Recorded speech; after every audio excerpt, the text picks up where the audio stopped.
ಎಲ್ರಿಗೂ ನಮಸ್ಕಾರ ಸ್ನೇಹಿತರೆ. ಈಗಾಗಲೇ ನಾವು ಜಂಪ್ ಪೋರ್ಟಲ್ನಲ್ಲಿ ಪ್ರೈಮರಿ ಯೂಸರ್ ರಿಜಿಸ್ಟ್ರೇಷನ್ ಮತ್ತು ಸೆಕೆಂಡರಿ ಯೂಸರ್ ರಿಜಿಸ್ಟ್ರೇಷನ್ ಬಗ್ಗೆ ತಿಳ್ಕೊಂಡಿದ್ದೀವಿ. ಇವತ್ತಿನ ದಿನ ನಾವು ಜಂಪ್ ಪೋರ್ಟಲ್ನಲ್ಲಿ ಯಾವ ರೀತಿಯಾಗಿ ಒಂದು ಖರೀದಿ ಪ್ರಕ್ರಿಯೆಯನ್ನು ಮಾಡಬೇಕನ್ನೋದ್ರ ಬಗ್ಗೆ ಇವತ್ತಿನ ದಿನ ನಾವು ತಿಳ್ಕೊಳ್ಳೋಣ. ಜಂಪ್ ಪೋರ್ಟಲ್ನಲ್ಲಿ ಸಾಕಷ್ಟು ರೀತಿಯ ಒಂದು ಖರೀದಿ ಪ್ರಕ್ರಿಯೆಗಳನ್ನು ಬೇರೆ ಬೇರೆ ವಿಧಾನಗಳ ಮೂಲಕ ಮಾಡಬಹುದಾಗಿದೆ. ಇನ್ನು ಮೊಟ್ಟ ಮೊದಲನೇದಾಗಿ ಹೇಳೋದಾದ್ರೆ ಒಂದು ಡೈರೆಕ್ಟ್ ಪರ್ಚೇಸ್ ಮೂಲಕ ಮಾಡ್ಬೋದು, L1 ಪರ್ಚೇಸ್ ಮೂಲಕ ಮಾಡ್ಬೋದು, ಪುಷ್ ಬಟನ್ ಪ್ರೊಕ್ಯೂರ್ಮೆಂಟ್ ಮೆಥಡ್ ಮೂಲಕ ಅಂದ್ರೆ PPB ಮೆಥಡ್ ಮೂಲಕ ಮಾಡ್ಬೋದು, ಬಿಡ್ ಬಾರ್ RM ಮೂಲಕ ಮಾಡ್ಬೋದು, ಪ್ರಾಪರ್ಟರಿ ಆರ್ಟಿಕಲ್ ಸರ್ಟಿಫಿಕೇಟ್ ಮೂಲಕ ಮಾಡ್ಬೋದು. ನಂತರ ಬಿಡ್ ಒಳಗಡೆ BOQ ಬಿಡ್ ಆಗಿರ್ಬೋದು, ಕಸ್ಟಮ್ ಬಿಡ್ ಆಗಿರ್ಬೋದು, ರೇಟ್ ಕಾಂಟ್ರಾಕ್ಟ್ ಆಗಿರ್ಬೋದು, ಹೀಗೆ ಅನೇಕ ರೀತಿಯಲ್ಲಿ ನಾವು ಈ ಒಂದು ಖರೀದಿ ಪ್ರಕ್ರಿಯೆಯನ್ನ ಮಾಡಬಹುದಾಗಿದೆ. ಇವೆಲ್ಲದರ ಬಗ್ಗೆ ನಾವು ಇಲ್ಲಿ ನಮಗೆ ಬಹಳ ಮುಖ್ಯವಾಗಿ ಬೇಕಾಗುವಂತ ವಿಚಾರ ಏನಪ್ಪಾ ಅಂದ್ರೆ ಡೈರೆಕ್ಟ್ ಪರ್ಚೇಸ್ ಮೂಲಕ ಹೇಗ್ ಮಾಡ್ಬೇಕು ಅನ್ನೋದನ್ನ ಇವತ್ತು ತಿಳ್ಕೊಳ್ಳೋಣ. ನಂತರ L1 ಮತ್ತು ಬಿಡ್ ಬಗ್ಗೆ ಇನ್ನೊಂದಿನ ನಾವು ಅದ್ರ ಬಗ್ಗೆ ಮಾಹಿತಿಯನ್ನ ಹಂಚ್ಕೊಳ್ಳೋಣ ಅಂತ ಹೇಳ್ತಾ, ಈ ಡೈರೆಕ್ಟ್ ಪರ್ಚೇಸ್ ಒಳಗಡೆ ನಾವು ಇಲ್ಲಿ ಜಂಪ್ ಪೋರ್ಟಲ್ ನಲ್ಲಿ ಫಾರ್ ಅಪ್ ಟು 50,000 ವರೆಗೂ ಡೈರೆಕ್ಟ್ ಪರ್ಚೇಸ್ ಮಾಡಬಹುದು ಅನ್ನುವಂತ ಮಾಹಿತಿಯನ್ನ ಪೋರ್ಟಲ್ ನಲ್ಲಿ ತಿಳಿಸಿದ್ದಾರೆ. ಆದರೂ ಸಹಿತ ನಾವು ನಮ್ಮ ಒಂದು ಕರ್ನಾಟಕ ರಾಜ್ಯ ಸರ್ಕಾರದ ಅಡಿಯಲ್ಲಿ KTPP ನಿಯಮದ ಅನುಸಾರವೇ ನಾವು ಪ್ರೊಕ್ಯೂರ್ಮೆಂಟ್ ಅನ್ನ ಮಾಡಬೇಕಾಗುತ್ತೆ. ಸೊ ನಾವು ಡೈರೆಕ್ಟ್ ಪರ್ಚೇಸ್ ಏನಿದ್ರು ಕೂಡ ಬಿಲೋ 10,000 ಮಾಡೋಣ ಅಂತ ಹೇಳ್ತಾ, ಒಟ್ಟು ನಿಯಮಾನುಸಾರ ನಾವು ಮಾಡ್ಕೊಳ್ಳೋಣ. ಜಂಪ್ ಪೋರ್ಟಲ್ ನಲ್ಲಿ ಅವಕಾಶ ಇದೆ. ಇದು ಕೇಂದ್ರ ಸರ್ಕಾರದ ಒಂದು ಪ್ಲಾಟ್ಫಾರ್ಮ್ ಆಗಿರೋದ್ರಿಂದ ಕೇಂದ್ರ ಸರ್ಕಾರಕ್ಕೆ ಸಂಬಂಧಪಟ್ಟಂತೆ ಒಂದು ನೀತಿ ನಿಯಮಗಳನ್ನ ರೂಪಿಸಿರ್ತಾರೆ.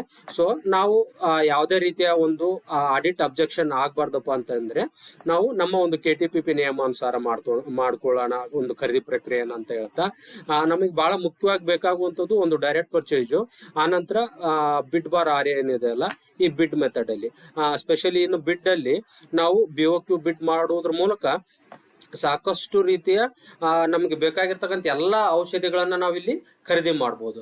ಯಾವುದೇ ಬೇಕಾಗಿರ್ಲಿ. ನಾವು ಮೊಟ್ಟ ಮೊದಲನೇದಾಗಿ ನಾವು ಅಕ್ಟೋಬರ್ನಲ್ಲಿ ಒಂದು BOQ ಬಿಡ್ ಮಾಡಿದಾಗ 72 ಔಷಧಿಗಳನ್ನ ನಾವು ಖರೀದಿ ಮಾಡಿದ್ವಿ. ನಂತರ ನಾವು ಡಿಸೆಂಬರ್ ಅಲ್ಲಿ ಮತ್ತೊಂದು BOQ ಬಿಡ್ ಮಾಡಿದಾಗ 92 ಮಾಡಿದ್ವಿ. ಈ ಬಾರಿ ಅಂದ್ರೆ ಈ ಒಂದು ಮಾರ್ಚ್ 2026ರಲ್ಲಿ ಮತ್ತೊಂದು ಬಿಡ್ ಅನ್ನ ನಾವು ಕಾಲ್ ಮಾಡಿದಾಗ 131 ಔಷಧಿಗಳನ್ನ ನಾವು BOQ ಬಿಡ್ ಮಾಡುವುದರ ಮೂಲಕ ನಾವು ಖರೀದಿ ಪ್ರಕ್ರಿಯೆಯನ್ನು ಮಾಡಿದ್ವಿ. ಅತ್ಯಂತ ಸ್ಪರ್ಧಾತ್ಮಕ ಬೆಲೆಯಲ್ಲಿ ನಮ್ಗೆ ಎಲ್ಲಾ ಔಷಧಿಗಳು ಪೂರೈಕೆ ಆಗಿದ್ದವು. ಏನೆಲ್ಲ ಔಷಧಿಗಳನ್ನ ನಾವು ಖರೀದಿ ಮಾಡ್ಬೋದು ಅನ್ನೋದನ್ನು ಸಹಿತ ನಾನು ಈ BOQ ಬಿಡ್ ನಿಮ್ಗೆ ಮಾಡುವಂತ ಸಂದರ್ಭದಲ್ಲಿ ನಿಮ್ಗೆ ಸಂಪೂರ್ಣವಾದ ವಿವರವನ್ನ ನಾನು ಕೊಡ್ತೀನಿ. ಪ್ರತಿಯೊಂದಕ್ಕೂ ನಾವು ಸಾಕಷ್ಟು ರೀತಿಯ ಒಂದು ಫಾರ್ಮೆಟ್ ಗಳನ್ನು ಕೂಡ ಮಾಡ್ಕೊಂಡಿದೀವಿ.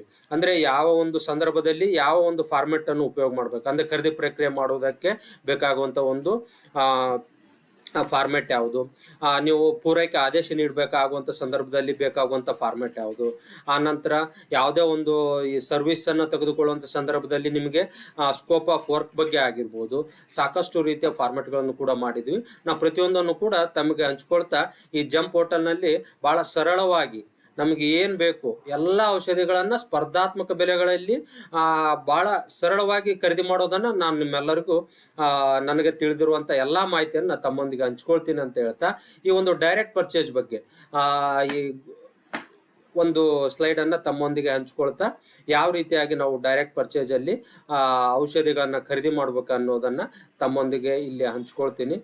ಈಗ ಮೊಟ್ಟ ಮೊದಲನೇದಾಗಿ ಈಗ ನಾವು ಇದು ಡೈರೆಕ್ಟ್ ಪರ್ಚೇಸ್ ಬೇಕಾಗಿರ್ತಕ್ಕಂಥ ಒಂದು ಮಾಹಿತಿಯನ್ನ ತಮ್ಮೊಂದಿಗೆ ಹಂಚ್ಕೊಳ್ತೀನಿ. ಇಲ್ಲಿ ವಾಟ್ ಈಸ್ ಡೈರೆಕ್ಟ್ ಪರ್ಚೇಸ್ ಅಂದ್ರೆ ನಾವು ಈಗಾಗಲೇ ಒಂದು ಜಂಪ್ ಪೋರ್ಟಲ್ ನಲ್ಲಿ ಇರ್ತಕ್ಕಂಥ ಯಾವುದೇ ಒಂದು ಕ್ಯಾಟಲಾಗ್ ಬೇಸ್ಡ್ ಪರ್ಚೇಸ್ ಅಂತಂದ್ರೂ ಕೂಡ ಇದು ತಪ್ಪಾಗ್ಲಿಕ್ಕಿಲ್ಲ. ಇಲ್ಲಿ ಆಲ್ರೆಡಿ ಕ್ಯಾಟಲಾಗ್ ರೆಡಿ ಇರುತ್ತೆ. ಆ ಒಂದು ಕ್ಯಾಟಲಾಗ್ಗೆ ಸಂಬಂಧಪಟ್ಟಂತೆ ನಾವು ಸೆಂಟ್ರಲ್ ಗೌರ್ಮೆಂಟ್ ಈ ಒಂದು ಜಂಪ್ ಪೋರ್ಟಲ್ ರೂಲ್ಸ್ ಪ್ರಕಾರ ನಾವು 50,000ವರೆಗೂ ಏನು ಕಂಪ್ಯಾರಿಸನ್ ಇರ್ಲಾರ್ದೆ ಖರೀದಿ ಮಾಡಬಹುದು ಅಂತ ಹೇಳ್ತಾರೆ. ಬಟ್ ನಾವು KTPP ನಿಯಮಾನುಸಾರನೇ ನಮ್ಮ ಒಂದು ಖರೀದಿ ಪ್ರಕ್ರಿಯೆಗಳನ್ನ ಮಾಡೋಣ ಅಂತ ಹೇಳ್ತಾ, ಈಗ ಎಕ್ಸಾಂಪಲ್ ಈಗ ನಾವು ಲಾಗಿನ್ ಆಗ್ತೀವಿ. ಇದು ಸೆಕೆಂಡರಿ ಯೂಸರ್ ಲಾಗಿನ್ ಆಗ್ತೀವಿ. ಬಯರ್ ಕಮ್ ಕನ್ಸೈನ್ ಅಂತ ಏನ್ ಕರಿತೀವಿ, ಅಥವಾ ಬಯರ್ ಆಗಿರ್ಬೋದು ಅಥವಾ ಇಂಡೆಂಟರ್ ಆಗಿರ್ಬೋದು. ಇಲ್ಲಿ ಲಾಗಿನ್ ಕ್ಲಿಕ್ ಮಾಡ್ಕೋತೀವಿ. ಲಾಗಿನ್ ಕ್ಲಿಕ್ ಮಾಡ್ಕೊಂಡು ಯೂಸರ್ ID ಪಾಸ್ವರ್ಡ್ ಹಾಕೊಂತೀವಿ. ಯೂಸರ್ ID ಮತ್ತು ಕ್ಯಾಪ್ಚರ್ ಕೋಡ್ ಹಾಕಿದ ನಂತರ ಇದು ಜಮ್ ಯೂಸರ್ ID ಮತ್ತು ಪಾಸ್ವರ್ಡ್ ಬರುತ್ತೆ. ಕೆಲವೊಂದು ಸಂದರ್ಭದಲ್ಲಿ NIC ಇಮೇಲ್ ID ಮತ್ತು NIC ಇಮೇಲ್ ID ಸಂಬಂಧಪಟ್ಟಂತ ಪಾಸ್ವರ್ಡ್ ನೀವು ಯಾವುದಕ್ಕೆ ನೀವು ಒಂದು ಅಕೌಂಟ್ ಅನ್ನ ಲಿಂಕ್ ಮಾಡ್ಕೊಂಡಿರ್ತೀರಾ ಆ ಪ್ರಕಾರ ಇಲ್ಲಿ ಡಿಸ್ಪ್ಲೇ ಆಗುತ್ತೆ. ಸೊ ಸಬ್ಮಿಟ್ ಮಾಡ್ತೀರಾ. ಸಬ್ಮಿಟ್ ಮಾಡಿದ ತಕ್ಷಣ ಜಮ್ ಹೋಮ್ ಪೇಜಿಗೆ ಬರ್ತೀರಾ. ಇಲ್ಲಿ ಹೋಮ್ ಪೇಜ್ ಬಂದ ತಕ್ಷಣ ಇಲ್ಲಿ ಮಾರ್ಕೆಟ್ ಅನ್ನುವಂಥ ಒಂದು ಆಪ್ಷನ್ ಇರುತ್ತೆ. ಇದನ್ನು ಕ್ಲಿಕ್ ಮಾಡಿದ ತಕ್ಷಣ ಪ್ರಾಡಕ್ಟ್ ಮತ್ತು ಸರ್ವಿಸಸ್ ಅಂತ ಒಂದು ಆಪ್ಷನ್ ಬರುತ್ತೆ. ಇಲ್ಲಿ ನಾವು ಪ್ರಾಡಕ್ಟ್ ಅನ್ನ ಖರೀದಿ ಮಾಡಕ್ ಹೋಗ್ತಾ ಇದ್ವಿ. ಸೊ ಪ್ರಾಡಕ್ಟ್ ಅನ್ನ ಕ್ಲಿಕ್ ಮಾಡ್ಕೊತೀವಿ. ಪ್ರಾಡಕ್ಟ್ ಅನ್ನ ಕ್ಲಿಕ್ ಮಾಡ್ಕೊಂಡ ನಂತರ ಈಗ ಇಲ್ಲಿ ಎಕ್ಸಾಂಪಲ್ ಚೇರ್ ಅನ್ನ ತೋರಿಸಿದ್ದಾರೆ. ತಾವು ಕಮೆಂಟ್ ಬಾಕ್ಸ್ ಅಲ್ಲಿ ಯಾವ್ದಾದ್ರು ಒಂದು ಔಷಧಿ ಬಗ್ಗೆ ಎಕ್ಸ್ಪ್ಲೇನ್ ಮಾಡ್ರಿ ಅಂದ್ರೆ ನಾನು ನೆಕ್ಸ್ಟ್ ವಿಡಿಯೋದಲ್ಲಿ ಅದನ್ನ ಎಕ್ಸ್ಪ್ಲೇನ್ ಮಾಡಿ ತೋರಿಸ್ತೀನಿ. ಈಗ ಸೊ ನಾನು ಇಲ್ಲಿ ಚೇರ್ ಇರೋದನ್ನೇ ಎಕ್ಸ್ಪ್ಲೇನ್ ಮಾಡ್ತಾ ಹೋಗ್ತೀನಿ. ಇಲ್ಲಿ ಚೇರ್ ಅಂತ ಕೊಟ್ಟಿದ್ದಾರೆ. ಸೊ ಚೇರ್ ಅಂತ ಸರ್ಚ್ ಮಾಡ್ತೀನಿ. ಸರ್ಚ್ ಮಾಡಿದ ತಕ್ಷಣ ನಮಗೆ ಆ ಚೇರಿಗೆ ಸಂಬಂಧಪಟ್ಟಂತೆ ಸಾಕಷ್ಟು ರಿಲೆವೆಂಟ್ ಪ್ರಾಡಕ್ಟ್ಸ್ ಇಲ್ಲಿ ಡಿಸ್ಪ್ಲೇ ಆಗುತ್ತೆ. ಸೊ ಈ ರಿಲೆವೆಂಟ್ ಪ್ರಾಡಕ್ಟ್ಸ್ ಒಳಗಡೆ ನನಗೆ ಬೇಕಾಗಿರ್ತಕ್ಕಂಥ ಚೇರ್ ಏನಿದೆ ಎಲ್ಲ ಇಲ್ಲಿ ಡಿಸ್ಪ್ಲೇ ಆಗಿರುತ್ತೆ. ಇಲ್ಲಿ ನೋಟಿಫಿಕೇಶನ್ಸ್ ಕೂಡ ಇರುತ್ತೆ ಮತ್ತೆ ಫಿಲ್ಟರ್ಸ್ ಕೂಡ ಇರುತ್ತೆ. ನಮಗೆ ಯಾವ ರೀತಿ ಚೇರ್ ಬೇಕು, ಏನು ಎಂತ ಮಾಡಲು ಮೇಕು ಎಲ್ಲ ಹಾಕ್ಬೋದು. ಈ ನೆಕ್ಸ್ಟ್ ಸ್ಟೆಪ್ ಅಲ್ಲಿ ನಾವು ಫಸ್ಟ್ ಸ್ಟೆಪ್ ಏನಪ್ಪಾ ಅಂದ್ರೆ ಈ ಅಡ್ಮಿನಿಸ್ಟ್ರೇಟಿವ್ ಸ್ಟೆಪ್ ಒಳಗಡೆ ಸೆಲೆಕ್ಟ್ ಕನ್ಸೈನಿ ಅಂತ ಇರುತ್ತೆ. ಅದನ್ನ ಸೆಲೆಕ್ಟ್ ಕನ್ಸೈನಿ ಮಾಡಬೇಕು. ಮಾಡಿದ ನಂತರ ಈ ನಿಮಗೆ ಈ ಒಂದು ಪಾಪಪ್ ಮೆಸೇಜ್ ಓಪನ್ ಆಗುತ್ತೆ. ಯಾವ ರಾಜ್ಯ, ಡೆಲಿವರಿ ಲೊಕೇಶನ್, ಎಲ್ಲಿಗೆ, ಎಷ್ಟು ಕ್ವಾಂಟಿಟಿ ಬೇಕು, ಸರ್ಚ್ ಕೊಡಬೇಕು. ಕೊಟ್ಟ ತಕ್ಷಣ ನಿಮ್ಗೆ ಏನಾಗುತ್ತೆ, ಅದಕ್ಕೆ ಸಂಬಂಧಪಟ್ಟಂತೆ ಎಲ್ಲ ಮಾಹಿತಿ ಇಲ್ಲಿ ಡಿಸ್ಪ್ಲೇ ಆಗುತ್ತೆ. ಡಿಸ್ಪ್ಲೇ ಆದ ತಕ್ಷಣ ಇಲ್ಲಿ ಕೆಲವೊಂದು ಗೋಲ್ಡನ್ ಮಾರ್ಕಲ್ಲಿದೆ. ಅಂದರೆ ಇವು ಗೋಲ್ಡನ್ ಪ್ಯಾರಾಮೀಟರ್ಸ್ ಅಂತೇಳಿ ಕರೀತಾರೆ. ಗೋಲ್ಡನ್ ಪ್ಯಾರಾಮೀಟರ್ಸ್ನ ಕಂಪಲ್ಸರಿ ನೀವು ಆಯ್ಕೆ ಮಾಡ್ಕೊಳ್ಳೇಬೇಕು. ಉಳಿದಂತೆ ಗೋಲ್ಡನ್ ಪ್ಯಾರಾಮೀಟರ್ಸ್ ಇಲ್ಲಪ್ಪ ಅಂದರೆ ಆ ಒಂದು ಫಿಲ್ಟರ್ಸ್ನ ನೀವು ಏನು ಆಯ್ಕೆ ಮಾಡುವಂಥ ಅವಶ್ಯಕತೆ ಇರೋದಿಲ್ಲ. ಸೊ ಈಗ ಮೇಕ್ ಇನ್ ಇಂಡಿಯಾ ಪಾಲಿಸಿ ಪ್ರಕಾರ ನಾವು ಬೇಕಿದ್ರೆ ಎಸ್ ಅಂತ ಕೊಡ್ಬೋದು. MSc ಒಳಗಡೆ ಮೈಕ್ರೋ ಆ್ಯಂಡ್ ಸ್ಮಾಲ್ ಎಂಟರ್ಪ್ರೈಸಸ್ ಅಂತೇಳಿ ಕರಿತೀವಿ. ಇಲ್ಲಿ SC ST ಮತ್ತು ವುಮೆನ್ ಕ್ಯಾಟಗರಿ ಅಂತ ಇರುತ್ತೆ. ಅಥವಾ ಎಲ್ಲ ಕ್ಯಾಟಗರಿಗೂ ನೀವು ಆಪ್ಷನ್ ಕೊಡ್ತೀರಂದ್ರೆ ಏನು ತೊಂದರೆ ಇಲ್ಲ, ನೀವು ಕೊಡ್ಬೋದು. ಅಥವಾ ಪರ್ಟಿಕ್ಯುಲರ್ ಆಗಿ SC ST ಮಾತ್ರ ಕೊಡ್ತೀನಿ ಅಂದ್ರೆ ಕೊಡ್ಬೋದು. ಅಥವಾ ವುಮೆನ್ಗೆ ಮಾತ್ರ ಕೊಡ್ತೀವಿ ಅಂದ್ರೆ ನೀವು ಇದನ್ನ ಫಿಲ್ಟರ್ನ ಸೆಲೆಕ್ಟ್ ಮಾಡ್ಕೋಬೇಕು. ಸೆಲೆಕ್ಟ್ ಮಾಡ್ಕೊಂಡಂಗಲ್ಲ ನಿಮ್ಮ ಒಂದು ಸ್ಪೆಸಿಫಿಕೇಶನ್ಗೆ ಪ್ರಕಾರ ಇಲ್ಲಿ ಡಿಸ್ಪ್ಲೇ ಚೇಂಜ್ ಆಗ್ತಾ ಹೋಗುತ್ತೆ. ನಂತರ ಇಲ್ಲಿ ಪ್ರಾಡಕ್ಟ್ ಸ್ಪೆಸಿಫಿಕೇಶನ್ಗೆ ಬರೋಣ. ಚೇರ್ ಮೆಕ್ಯಾನಿಸಮ್ ಯಾವ ರೀತಿಯಾಗಿ ಇರಬೇಕು, ಹೈಟ್ ಅಡ್ಜಸ್ಟ್ಮೆಂಟ್ ಇರಬೇಕಾ, ಆರ್ಮ್ ರೆಸ್ಟ್ ಇರಬೇಕಾ, type of back rest support ಹೇಗಿರಬೇಕು, ಆರ್ಮ್ ರೆಸ್ಟ್ ಟೈಪ್ ಯಾವ್ದಿರಬೇಕು, ಬ್ಯಾಕ್ ಟೈಪ್ ಯಾವ್ದಿರಬೇಕು, ನೀವು ಏನು ಬೇಕು ಎಲ್ಲ ಮಾಹಿತಿಯನ್ನು ಇಲ್ಲಿ ಕ್ಲಿಕ್ ಮಾಡಿದ ತಕ್ಷಣ ಇಲ್ಲಿ ಡ್ರಾಪ್ ಡೌನ್ ಮೆನು ಓಪನ್ ಆಗುತ್ತೆ. ಎಸ್ ಆರ್ ನೋ ನಿಮ್ಗೆ ಏನು ಬೇಕು ಮಾಹಿತಿಯನ್ನ ಇಲ್ಲಿ ಚೇಂಜ್ ಮಾಡ್ಕೊಳ್ತಾ ಹೋಗ್ಬೇಕು. ಈ ರೀತಿ ಮಾಡಿದಾಗ ಅದಕ್ಕೆ ಸಂಬಂಧಪಟ್ಟಂತೆ ರಿವಾಲ್ವಿಂಗ್ ಚೇರು ಕರೆಂಟ್ L1 ಯಾವ್ದಿರುತ್ತೆ ಅದು ಇಲ್ಲಿ ಡಿಸ್ಪ್ಲೇ ಆಗಿರುತ್ತೆ. ಅದು ಡಿಸ್ಪ್ಲೇ ಆದ ತಕ್ಷಣ ನೀವು ಇದನ್ನ ಯಾಡ್ ಟು ಕಾರ್ಟ್ ಮಾಡಬೇಕಾಗುತ್ತೆ. ಯಾಡ್ ಟು ಕಾರ್ಟ್ ಮಾಡಿದಾಗ ನಿಮ್ಗೆ ಒಂದು ಪಾಪಪ್ ಮೆಸೇಜ್ ಬರುತ್ತೆ. ಡೈರೆಕ್ಟ್ ಪರ್ಚೇಸ್ ಮೂಲಕ ಮಾಡ್ತೀರಾ ಅಥವಾ ಬಿಡ್ ಅಥವಾ ಆರ್ಯಕ್ಕೆ ಹೋಗ್ತೀರಾ ಅಂತೇಳಿ. If you are interested to go for bid or RA you can select this one. Otherwise you go for direct purchase. ಈ ಡೈರೆಕ್ಟ್ ಪರ್ಚೇಸ್ನ ಸೆಲೆಕ್ಟ್ ಮಾಡ್ಕೊಳ್ಳೋಣ. ಡೈರೆಕ್ಟ್ ಪರ್ಚೇಸ್ ಸೆಲೆಕ್ಟ್ ಮಾಡಿದ ತಕ್ಷಣ ಇಲ್ಲಿ ನಿಮಗೊಂದು ಶಾಪಿಂಗ್ ಕಾರ್ಟ್ಗೆ ಈ ಒಂದು ಐಟಮ್ ಬರುತ್ತೆ. ಈ ಐಟಮ್ ಬಂದ ನಂತರ ಇದು ಯೂನಿಟ್ ಪ್ರೈಸು 2000 ರೂಪಾಯಿ ಇದೆ. L1 price. ಇಲ್ಲಿ ಕ್ವಾಂಟಿಟಿ ನೀವು 24 ಕೊಟ್ಟಿದ್ದೀರಾ. ಸೊ 48,000 ಆಗುತ್ತೆ. ಬಿಲೋ 50,000 ಇದೆ. According to the GeM rules 50,000ವರೆಗೂ ಯಾವುದೇ ರೀತಿಯ ನಿಮಗೆ ಕಂಪ್ಯಾರಿಸನ್ ಆಗಿರ್ಬೋದು, ಕೊಟೇಶನ್ ಆಗಿರ್ಬೋದು ಬೇಕಾಗಿಲ್ಲ ಅಂತ ಇದೆ. ಸೊ ಅವರು ಡೈರೆಕ್ಟ್ ಪರ್ಚೇಸ್ ಮಾಡಿದ್ದಾರೆ. ನಾವು 10,000 ಒಳಗಡೆ ಮಾಡೋಣ ಅಂತ ಹೇಳ್ತಾ ಇದ್ದೀನಿ. ಯಾಕಂದ್ರೆ ನಮ್ಮ KTTP ನಿಯಮದ ಪ್ರಕಾರ ನಾವು ಇಲ್ಲಿ ಪ್ರೊಕ್ಯೂರ್ಮೆಂಟ್ ಅನ್ನ ಮಾಡಿದ್ರೆ ಯಾವುದೇ ರೀತಿಯ ತೊಂದರೆ ಆಗಲ್ಲ ಅನ್ನೋದು ನನ್ನ ಒಂದು ಭಾವನೆ. ಜೊತೆಗೆ ನೀವು ಇಲ್ಲ ನನಗೆ ಕ್ವಾಂಟಿಟಿ ಜಾಸ್ತಿ ಇದೆ, ಮೋರ್ ದನ್ 10,000 ಇದೆ, you go for bid R R A. ಬಿಡ್ಗೆ ಹೋದ್ರೂ ಕೂಡ ನೀವೇನು ಪರ್ಚೇಸ್ ಮಾಡ್ಬೋದು. ಬಟ್ ಇದು ಡೈರೆಕ್ಟ್ ಪರ್ಚೇಜಲ್ಲಿ ಆದರೆ ಇಮಿಡಿಯೇಟ್ ಆಗಿ ನಿಮ್ದು ಆರ್ಡರ್ ಪ್ಲೇಸ್ ಆಗುತ್ತೆ. ಬಿಡ್ಗೆ ಹೋದ್ರೆ ಮತ್ತೆ ಅದರದೇ ಆಗಿರ್ತಕ್ಕಂಥ ಕಾಲಾವಧಿಯಲ್ಲಿ ನಿಮ್ಮ ಒಂದು ಕೆಲಸ ಕಾರ್ಯಗಳಾಗ್ತವೆ ಅಂತ ಹೇಳ್ತಾ ನೆಕ್ಸ್ಟ್ ಸ್ಟೆಪ್ಗೆ ಹೋಗೋದಾದ್ರೆ ಇಲ್ಲಿ ರೇಟ್ ರೀಸನಬಿಲಿಟಿ, ಇದು ರೆಸ್ಪಾನ್ಸಿಬಿಲಿಟಿ ಅಥವಾ ರೀಸನಬಿಲಿಟಿ ಬಗ್ಗೆ ನೀವು ಸರ್ಟಿಫಿಕೇಟ್ ಮಾಡ್ತೀರಾ ಅಂತ ಕಾಂಪಿಟೆಂಟ್ ಅಥಾರಿಟಿ ಕೇಳುತ್ತೆ. ಎಸ್ ಅಂತ ಕೊಡಬೇಕು. ಕೊಟ್ಟ ತಕ್ಷಣನೇ ನಿಮ್ಮ ಒಂದು ಆರ್ಡ್ರು ಪ್ಲೇಸ್ ಆಗುತ್ತೆ. ಈ ಆರ್ಡರ್ ಪ್ಲೇಸ್ ಆದಮೇಲೆ ಇಲ್ಲಿ ಡೆಲಿವರಿ ಡೇಟ್ ಕೂಡ ಅವರು ಸೆಲ್ಲರ್ ಕೊಟ್ಟಿರ್ತಾರೆ. ನಾವು 15 ಡೇಸ್ ಒಳಗೆ ಕೊಟ್ಟಿರ್ತೀನಿ, 60 ಡೇಸ್ ಒಳಗೆ ಕೊಟ್ಟಿರ್ತೀನಿ, 30 ಡೇಸ್ ಒಳಗೆ ಕೊಟ್ಟಿರ್ತೀನಿ. ಈ ಡೆಲಿವರಿ ಡೇಟನ್ನು ನೀವೇನು ಚೇಂಜ್ ಮಾಡಕ್ಕೆ ಬರಲ್ಲ. ಸೆಲ್ಲರ್ ಡಿಸೈಡ್ ಮಾಡಿರ್ತಾರೆ ಅವ್ರನ್ನ ಇಷ್ಟು ದಿನದಾಗ ಕೊಡ್ತೀನಪ್ಪ ಈ ಒಂದು ಲೊಕೇಶನ್ ಒಳಗಡೆ ಅಂತೇಳಿ. ಅದನ್ನು ಮಾತ್ರ ನೀವೇನು ಚೇಂಜ್ ಮಾಡಕ್ಕೆ ಬರಲ್ಲ.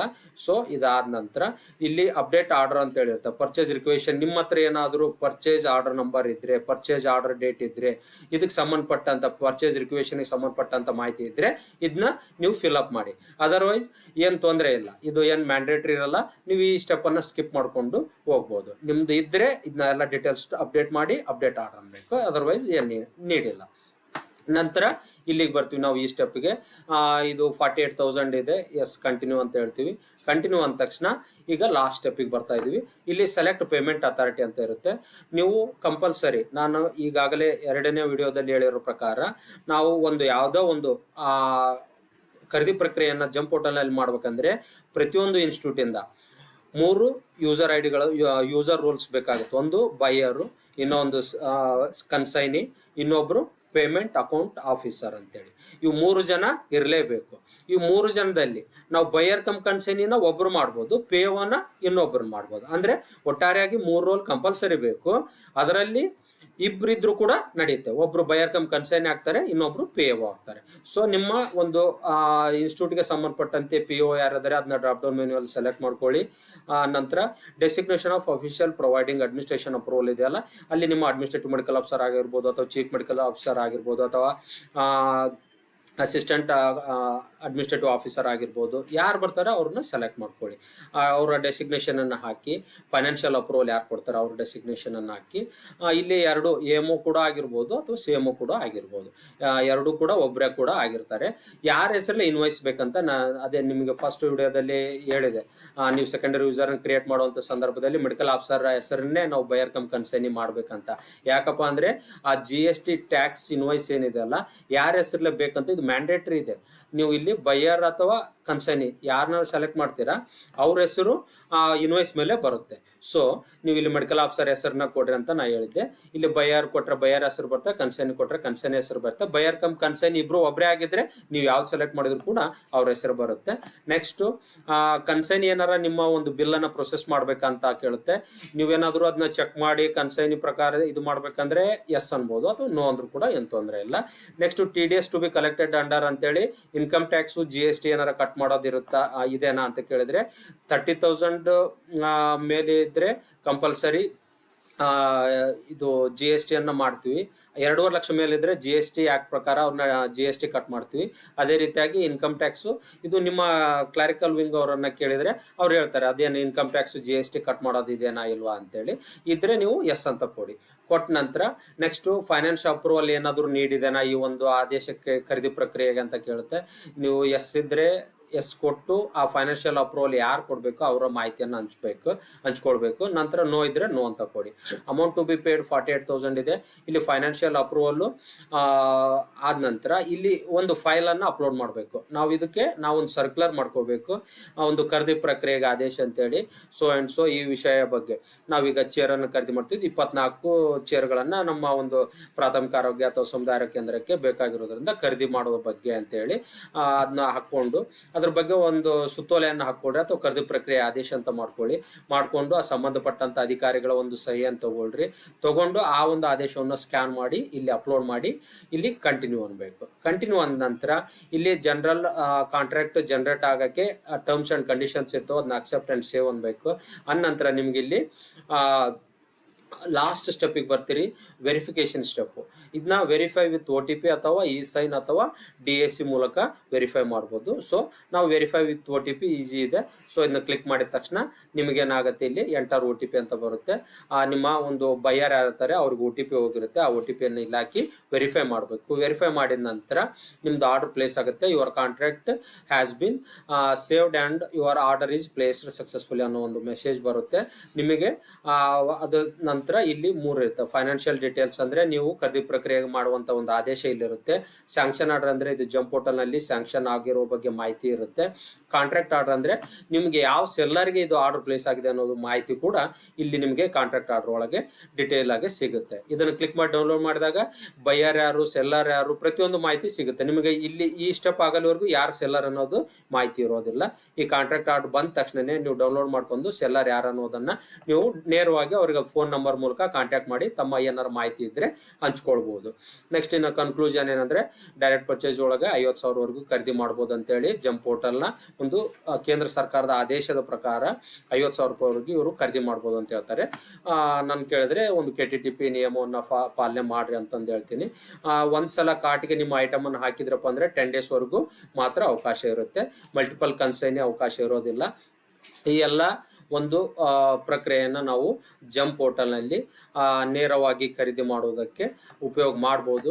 ಒಟ್ಟಾರೆಯಾಗಿ ನೇರ ಖರೀದಿಗೆ ಸಾಕಷ್ಟು ಔಷಧಗಳು, ಪರಿಕರಗಳು ನಮಗೆ ಇಲ್ಲಿ ಸಿಗೋದಿಲ್ಲ.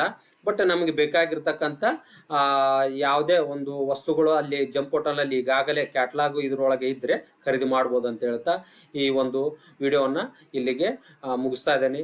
ಧನ್ಯವಾದಗಳು.